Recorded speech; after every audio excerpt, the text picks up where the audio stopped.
And that's how big the big top was. Couldn't get it up. So they circled a bunch of wagons and put some canvas around it, did the best they could, and they had the circus. The circus got over. People come back into town after the circus. And about 300 of them went to the Johnson house. And this is on the corner of 4th and Pearl. And it's going to be on the northwest corner of 4th and Pearl. And the Knights of Pythias sponsored a big dance. They had one 2 weeks before that, and the women had sponsored it to raise money for the Seattle victims. They raised a couple $100 at least for the Seattle victims. This night, 300 people are up here at the dance hall. And things don't go well. Things went pretty well. They could have went worse. Now, let's say, now there's that Johnson house, and they're up there dancing. This building was under construction. We are now on 5th, and we're looking south on Pearl, looking back the other way.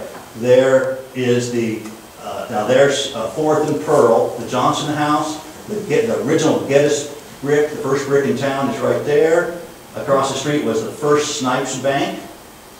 And then this later became the Davidson building we like so much nowadays. Of course, that was torn down and done again.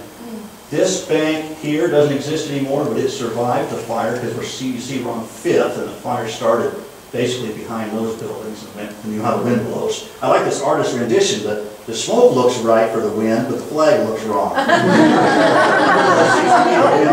Along this way. And the fire started back in here behind this building. But this building still exists.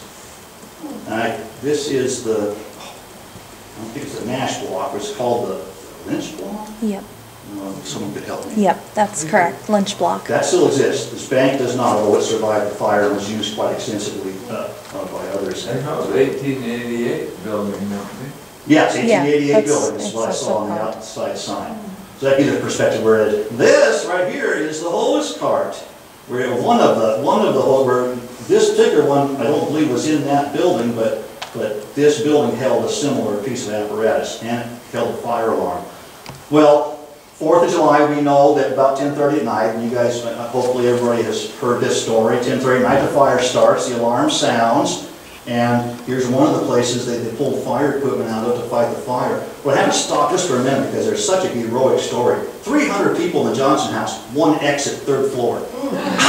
You know, nah, you don't got to be a fireman, that's not good, you know, because you're not going to get everybody out real calm and peaceful, except that Assistant Sheriff McGrath was a hero.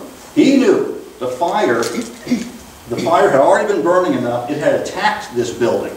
And to avert panic, he went up the stairs and told the people the fire was not at the building, there was no problem, please everybody calm down and exit normally. And it worked. That's 300 people. If you put a panic on them, then we're looking at a tragedy that would hit the record books. I won't go into now, but if you're talking 100 deaths, you know, I can name you all, there's been some tragedies like that in America, certainly. You start getting those numbers, you're up in the, you know, there's not a lot like that. Anyway, it did not happen thanks to Officer McGrath. So I wanted to mention the heroic action of him. So, anyway, that's what it looked like before the fire. Oops, there's the 1888 building. You see, it survived.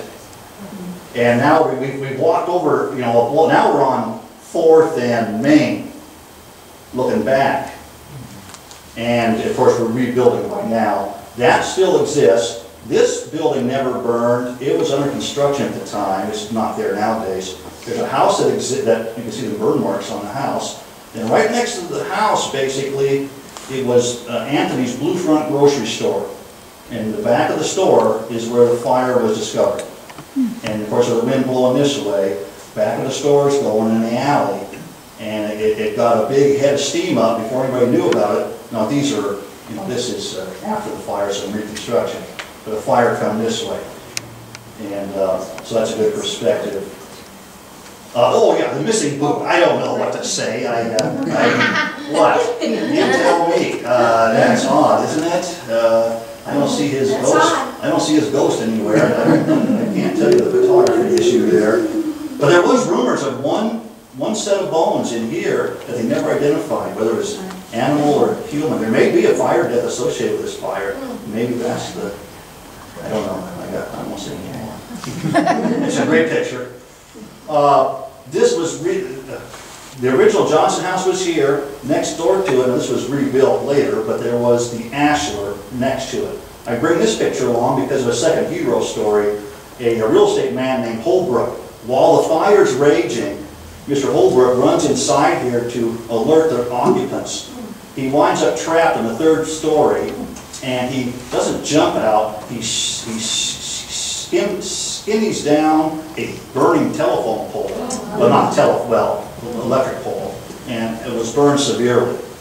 I went on the census, U.S. Census, looking for his name, and I found an A.S. Holbrook still alive 20 years later in Benton County, but I'm not here to say it was him or not, but hopefully he did not succumb to his burns, but that was quite an heroic on his part.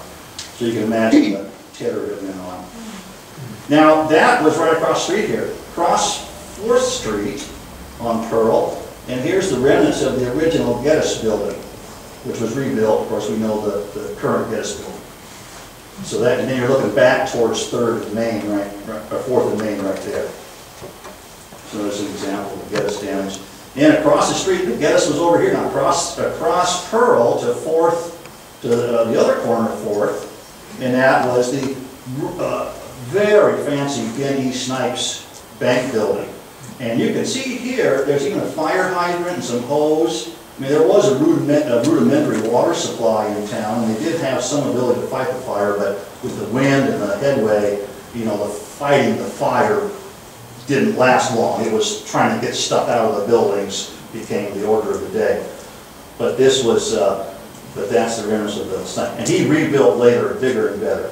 Now, historically, a few years later, there was a big financial crash, and Snipes and many others lost most of what they had. But there's a good picture of that. This is the same, now there's the Snipes burnout. Now we're looking up Pearl, but now we've come down from 4th to 3rd, and we're probably standing around 2nd and Pearl looking up to 3rd, 4th, 5th, and there's the existing 1888 building, and then on. So it's the same picture, really going further back. See some of the extent that fire burned this way and then this way. The extent, they said, was from 5th to 1st, water to what's one past time? Is it Ruby? Yeah. To Ruby. And here's the same, actually, perspective. Now we've gone back from 2nd, we're going down around 1st, and there's, and you see you're into the residentials. As a matter of fact, over in this area, and see there's that building we saw in one picture on 3rd and Main. And you see where some of those buildings survived further that way. Down in this area, it was interesting to note, was in this block alone, there was 3 boarding houses that were for women only. So, and then I found that interesting enough in looking at a certain map. So if you were out of town woman or a woman alone, I guess pretty much here's your block. Now, the issue of accidental, and we'll talk further in a few minutes about accidentals, but when you read the books, they talk about, oh, they thought it was fireworks. They thought it was spontaneous combustion in the potatoes and carrots in the back of the guy's store. They thought it was oily rags. About anything accidental you think of. And as I stand here, J.S. Anthony, who owned the store, he said he was there till 10:15. Now it's 4th of July, so 10:15 is probably dark finally, and he's closing up the shop. Didn't have any heat going in his stove. He had electric light on. And you know, how do you eliminate electricity? Because I can tell you in 1889, electricity wasn't understood very well. Ellensburg had some electricity, but in Spokane Falls, I'll give you an example, they had to put signs on their telephone, on their electric poles. And these signs said, don't hitch your horse here, because people were getting shocked. The horses and the riders were getting shocked by hooking up the electric poles. They did not understand insulators. So, for example, how do you ever say it wasn't electrical? Because the guy left a light on it. So I would never stand here and say it wasn't electrical, except for E.T. Wilson. E.T. Wilson. Eugene T. Wilson. This is the star witness of why it wasn't an accident. He ran the Nelson Bennett, from the Bennett Tunnel, Stampede Pass, famous guy. Nelson Bennett, he had quite a bit of money, he had interest in several cities. E.T. Wilson ran his store, got burned out, takes a train to Tacoma to get supplies. And in Tacoma he's interviewed. And in the interview, he reports that after the fire, the next morning, the fire burned until about 3, 4 in the morning. As a matter of fact, with this wind, some of the cinders and scraps blew 6 or 7 miles downwind, which I think would be at least as far as Kittitas.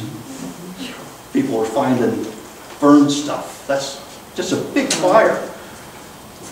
He says the next morning, in prominent people's yards were found red cards in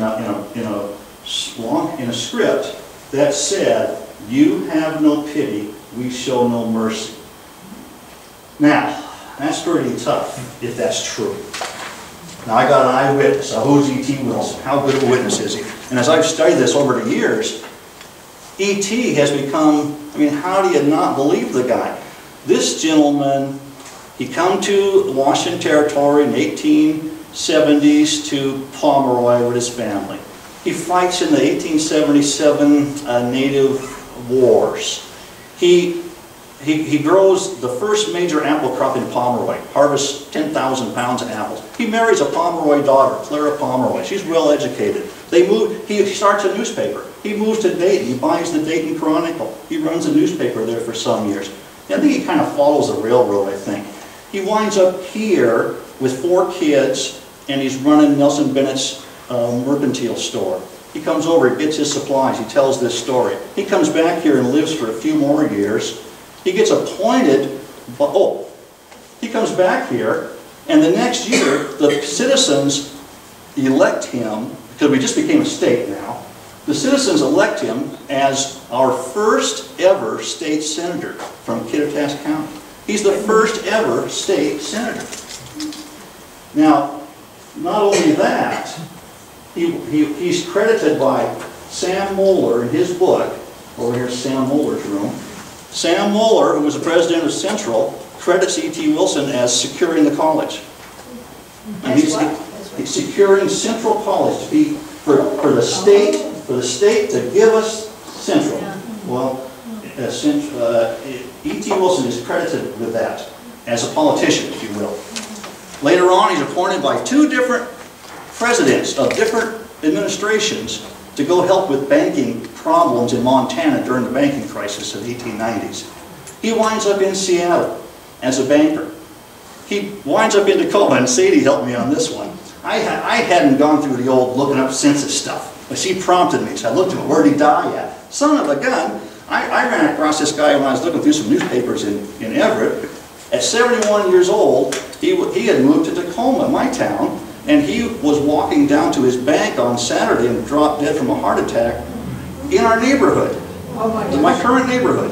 I've been all over the state looking at this guy, and he dropped dead. He walks from my place as a professional banker. So he's a highly prominent person. I don't know why he would make up a story about that. So whose houses? We don't know for sure. We know that this house still exists, you might recognize it. At that time, the current mayor lived there. That's on something like 5th or 6th, and it's over towards the Safeway store, I think. That's still there. And then this picture, there's that was Mr. Shouty's house, the founder of the town. we're kind of looking back the other way now. You know, the other house was over here somewhere, and then over here is the, so there's a couple examples of some of the more prominent homes that survived the fire. Whether they got apart or not, I couldn't say, but those are examples. So in prominent yards. So that's a heck of a story, Mr. Wilson, if that's true.